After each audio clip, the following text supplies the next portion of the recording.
A ball is suspended from a ceiling with the help of a string of a car moving with the horizontal acceleration a. सुनिए आप, ये गाड़ी एक, ये पहिए लगे हुए इसके, ठीक है जी, और यहाँ पे एक रस्सी लटका दीजिए ऐसे, बॉल लटका दी इसके साथ।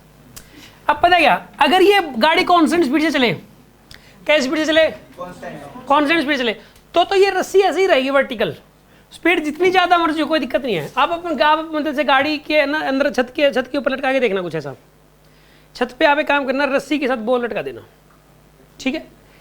जब जब गाड़ी एक्सेलरेट करेगी ना, जब स्पीड बढ़ रही होगी, तब ये बॉल ऐसे पीछे जाएगी, क्योंकि अगर इसके अंदर एक्सेलरेशन है तो शूडो फोर्स इधर लगेगा, शूडो फोर्स की वजह से इधर जाएगी बॉल गाड़ी के रिस्पेक्ट में। ओवरऑल तो आगे ही जा रही है बॉल, लेकिन गाड़ी के रिस्पेक्ट में इधर जाएगी। लेकिन कब जाएगी, क्या लगना चाहिए इसके ऊपर, इसका एक्सेलरेशन होना चाहिए। अगर अब क्या हुआ कि आपने एक्सेलरेट करके गाड़ी की स्पीड तो कर दीजिए 120 मान लो, लेकिन उसके बाद 120 की ही स्पीड बनी हुई है, अब 120 से आगे बढ़ा नहीं रहे, गाड़ी की जो स्पीड है लगातार कितनी बनी हुई है, स्पीड आगे आप बढ़ा नहीं रहे, फिर ये वापस आ जाएगा यहीं पे, ऐसे ही रहेगा वर्टिकल। ऐसा नहीं होगा कि इसकी स्पीड 120 है और कांस्टेंट है तो पता चले ये इधर है, ऐसा नहीं है। कांस्टेंट स्पीड अगर होगी तो ये जो वायर है, ये जो स्ट्रिंग है, ये स्ट्रेट रहेगी वर्टिकली ऐसे। अगर आप इसको एक्सेलरेट करोगे तो शूडो फोर्स इधर लग जाएगा और शूडो फोर्स की स्टेडी हो जाएगी। और हाँ, अगर आप रिटार्डेशन करोगे, रिटार्डेशन अगर कर दिया, मतलब ऐसे लगाओगे आप, मतलब ब्रेक लगाओगे, तो एक्सेलरेशन इस तरफ होगा, फिर एक्सेलरेशन इस तरफ होगा तो शूडो फोर्स इधर लगेगा, तो ये इधर आ जाएगी। अरे बात समझ में आ रही कि नहीं आ रही आपको? जब आप रोकने की कोशिश करोगे तो ऐसे जाएगी, स्पीड बढ़ाने की कोशिश करोगे तो ऐसे हो जाएगी, स्पीड कांस्टेंट तो ऐसे रहेगी।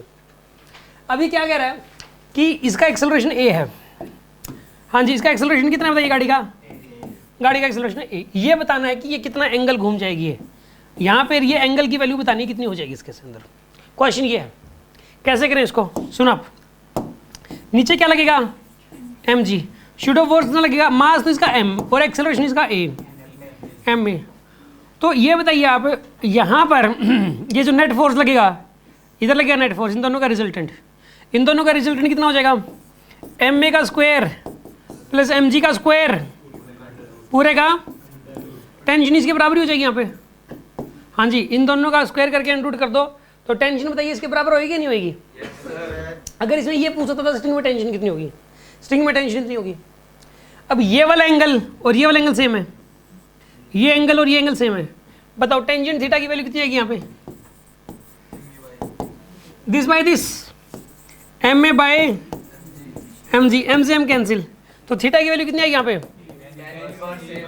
tan inverse A by G. याद रखिए आप कि अगर एक गाड़ी से, छत से अगर एक बॉल बांध दी जाए रस्सी के साथ, तो गाड़ी को एक्सेलरेट ए कर दें अगर, तो ये कितना पीछे कितना एंगल घूम जाती है ये, तो tan इनवर्स ए बाई, जब तक ये एक्सेलरेशन रहेगा तब तक ये टेढ़ी रहेगी रस्सी। अरे बात समझ में आएगी नहीं? कोई शक?